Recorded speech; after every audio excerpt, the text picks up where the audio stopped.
Hello, welcome you all to Law Sikho.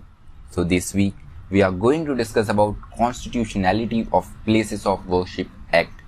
उपासना स्थल अधिनियम जिसे हम हिंदी में कहते हैं, इसकी संवैधानिकता के बारे में हम आज के डिस्कशन में बात करेंगे।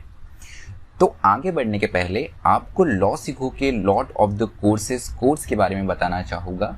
ये कोर्स जुडिशियरी की प्रिपरेशन के लिए है। अगर आप जज बनना चाहते हैं तो आपके लिए ये एग्ज़ाम का ये कोर्स काफ़ी ज़्यादा हेल्पफुल हो सकता है। उसके साथ ही साथ अगर आपके जानने वालों में से भी अगर कोई ये सपना देखता है, जज बनने का सपना देखता है, तो भी उनको आप ये कोर्स सजेस्ट कर सकते हैं। इस कोर्स का फ्री स्टडी मटेरियल आपको लॉ सीखो की वेबसाइट पे मिल जाएगा।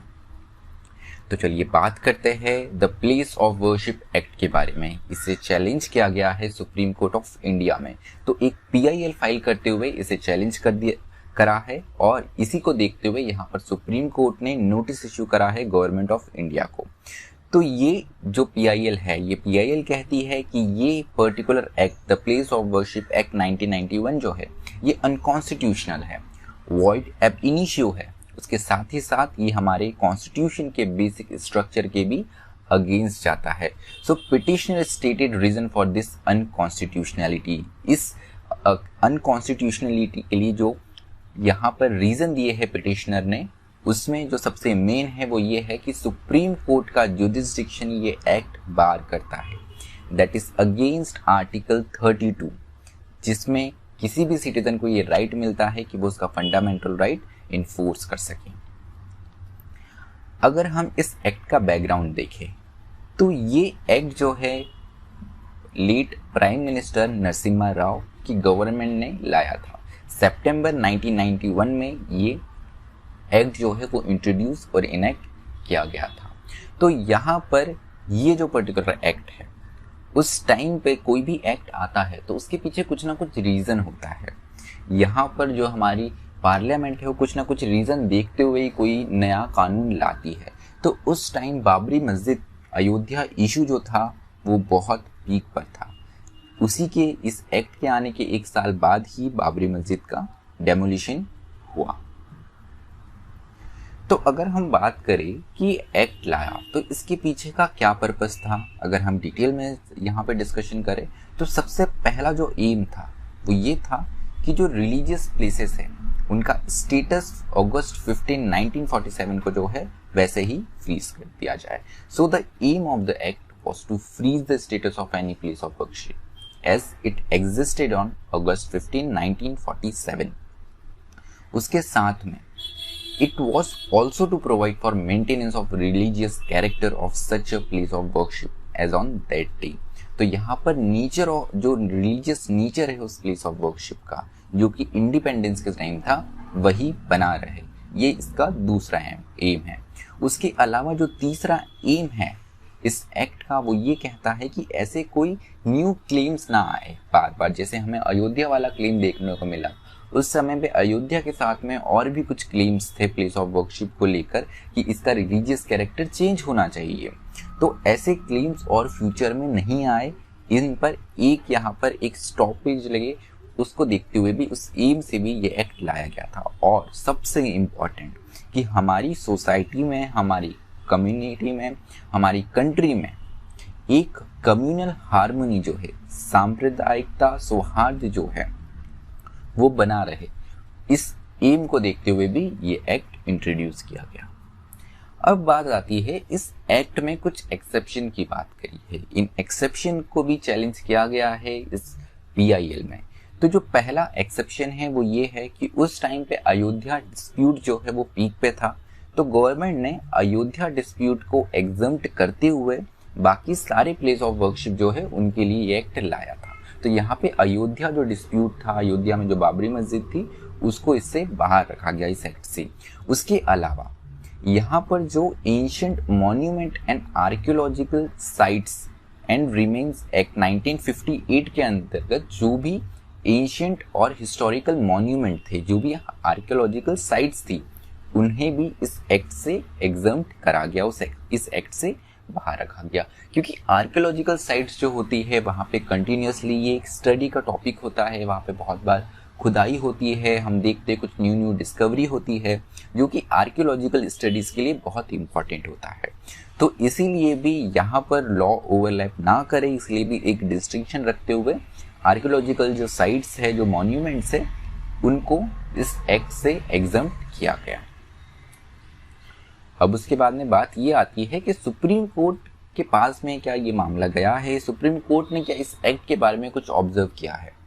तो अगर हम अयोध्या जजमेंट, बाबरी जजमेंट के बारे में बात करें तो यहाँ पे सुप्रीम कोर्ट ने स्पेशली कहा है that the place of worship act embodies the secular value of Indian Constitution and strictly prohibits the retrogression। तो यहाँ पर हमारी जो सेक्युलर वैल्यूज हैं उनको जिंदा रखने के लिए, उनको इम्पैक्ट में रखने के लिए ये एक्ट बहुत ज़्यादा इम्पॉर्टेंट है। उसके साथ में ऐसा नहीं हो कि हर कोई आके पास की चीज़ लेकर आ जाए और उसकी एक डिस्प्यूट बनाते हैं, खासकर रिलीजियस मैटर में, जिससे कंट्री की कम्युनल हार्मनी जो है वो भी डिस्टर्ब हो सकती है। तो इस रेट्रोगेशन को भी स्टॉप करने के लिए, प्रोहिबिट करने के लिए ये एक्ट लाया गया है। सुप्रीम कोर्ट ने अपने जजमेंट में, अयोध्या जजमेंट में बहुत स्पेसिफिकली कहा है that the law is hence a legislative instrument designed to protect the secular feature of Indian polity, which is one of the basic feature of the Constitution. Also, court added that non-retrogression is a foundational feature of the fundamental constitutional principles, of which secularism is a core component. तो यहाँ पर ये हमारे secularism का core component बताते हुए, जो हमारा सेकुलरिज्म का कोर कंपोनेंट है उसको प्रोटेक्ट करता है ये एक्ट। ऐसा सुप्रीम कोर्ट ने अयोध्या जजमेंट में स्टेट किया है।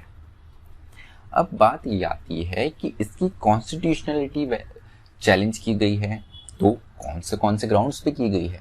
तो सबसे जो पहली बात पिटिशनर की तरफ से बताई गई है वो है कि कट ऑफ डेट। इसकी कट ऑफ डेट 15 अगस्त 1947 रखी है। ये एक आर्बिट्री और अनरीजनेबल डेट है, ये पिटिशनर ने पहला क्लेम किया है, क्योंकि यहाँ पर जो वर्कशिप प्लेसेस है उसका नेचर जो है ये चेंज हमको इंडिपेंडेंस के पहले भी देखने को मिलता है, ऐसा स्टेट किया हुआ है। उसके अलावा एक्ट आया 1991 में और यहाँ पे कट ऑफ लाइन जो है वो 15 अगस्त 1947 है। तो पिटिशनर का ये भी बोलना है कि ये रेट्रोस्पेक्टिव डेट आपने ली है, लेकिन अगर हम सही में देखें तो आर्टिकल 20 जो है हमारे कॉन्स्टिट्यूशन का, ये क्रिमिनल लॉ में रेट्रोस्पेक्टिव एक्ट अलाउड नहीं करता है। लेकिन अगर हम फॉर एग्जांपल टैक्सेशन लॉज देखें तो वहाँ पे गवर्नमेंट बहुत सारे रेट्रोस्पेक्टिव लॉज लाती है, बहुत सारे रेट्रोस्पेक्टिव हमको प्रोविजन देखने को मिलते हैं। तो ये तो पहला ग्राउंड रहा। दूसरा ग्राउंड ये है कि वायलेशन ऑफ यूबी जस एबी रेमिडियम।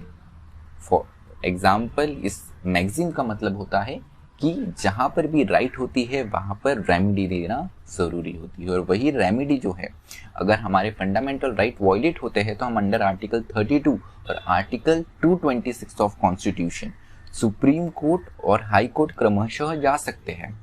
तो ये राइट वायलेट करता है, तो right to judicial remedy can not be taken away by the act. तो यहाँ पर स्पेसिफिकली इस एक्ट में है कि सुप्रीम कोर्ट का जुरिस्डिक्शन भी बार करता है ये एक्ट। तो यहाँ पर पिटिशनर ने ये दूसरी बात कही है कि राइट टू जुडिशियल रेमेडी नहीं लिया जा सकता है किसी भी लॉ या एक्ट के द्वारा।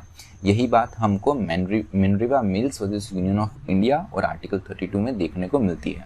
उसके अलावा इस एक्ट में ये भी बताया गया है कि सेक्शन 3 और 4 जो है, जिसमें कट ऑफ लाइन और जो स्टेटस है वो फ्रीज करने की बात की गई है, और उसके साथ ही साथ ये भी बताया गया है कि अयोध्या और जो एग्जेम्पशन दिए गए हैं आर्कियोलॉजिकल साइट्स को इसके बाहर रखा गया है। तो ये जो सेक्शन 3 और 4 है ये हमारे फंडामेंटल राइट्स को वायलेट करते हैं। तो यहाँ पे कौन कौन से फंडामेंटल राइट वायलेट हो रहे हैं पिटीशन में बताया गया है कि आर्टिकल 14, आर्टिकल 15 जो कि राइट टू इक्वालिटी की बात करता है, आर्टिकल 21 जो कि राइट टू लाइफ की बात करता है, जीवन जीने के अधिकार की बात करता है, आर्टिकल 25 और 26 जो कि हमारे रिलीजियस फ्रीडम है उसे प्रैक्टिस करने का परमिशन देता है, उसके अलावा परमिशन और राइट देता है। उसके अलावा जो आर्टिकल 21 जो है हमारे कल्चरल राइट को प्रैक्टिस करने का राइट देता है। इन सारे फंडामेंटल राइट्स का सेक्शन 3 और 4 वायलेशन करता है। उसके अलावा एक बहुत ही इंपॉर्टेंट पॉइंट और कहा गया है कि पिलग्रिमेज से रिलेटेड जो भी लॉज बनाने का राइट है, अगर ये विद इन इंडिया हुए तो ये राइट मिलता है स्टेट को, क्योंकि स्टेट लिस्ट में जो कि लिस्ट 2 है हमारे 7th schedule of the constitution में, उसके लिस्ट 2 एंट्री 7 में ये दिया हुआ है।